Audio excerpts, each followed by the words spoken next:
ఇంకొక మాట కూడా ముఖ్యమంత్రి గారికి నేను చెప్పేది, మీరు మీ కాంగ్రెస్ పార్టీ శాశ్వతంగా మరి ద్రోహులుగా చరిత్రలో మిగిలిపోతారు.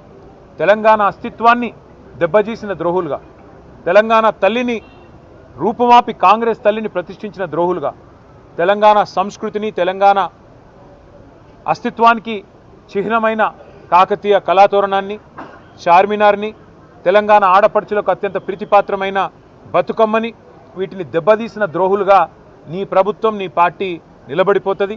అదే కోవలో అదే వరుసలో సికింద్రాబాద్ అస్తిత్వాన్ని కూడా మీరు ఏదైతే దెబ్బతీసే ప్రయత్నం చేస్తున్నారో ఇది మీకు మంచిది కాదు.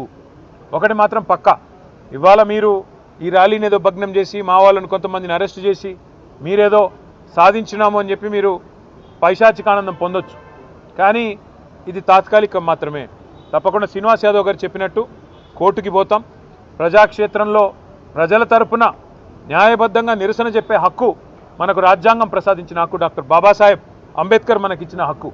అట్లాంటి హక్కును ఈ జనవరి మాసంలో ఏ జనవరి 26న అయితే మనం రిపబ్లిక్ డేగా జరుపుకుంటామో, మరి రిపబ్లిక్ డేకి 10 రోజుల ముందు మరి రాహుల్ గాంధీ గారు పెద్ద పోజులు కొడతా ఉంటాడు కాన్స్టిట్యూషన్ పట్టుకొని, ఇగో మేము కాన్స్టిట్యూషన్ సంరక్షకులము రాజ్యాంగ రక్షకులం అని చెప్తాడు. ఇదేనా మీరు రక్షించే పద్ధతి?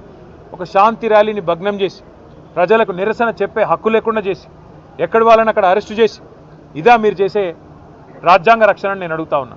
అందుకే శ్రీనివాస్ యాదవ్ గారు చెప్పినట్టుగా కోర్టుకి పోతాం, ప్రజలను కూడా జాగరూకులు చేస్తాం. జంట నగరాల అస్తిత్వాన్ని దెబ్బతీసే ప్రయత్నం చేస్తున్న ఈ తుగ్లక్ సర్కారుకు తప్పకుండా ప్రజాక్షేత్రంలోనే బుద్ధి చెప్తాము.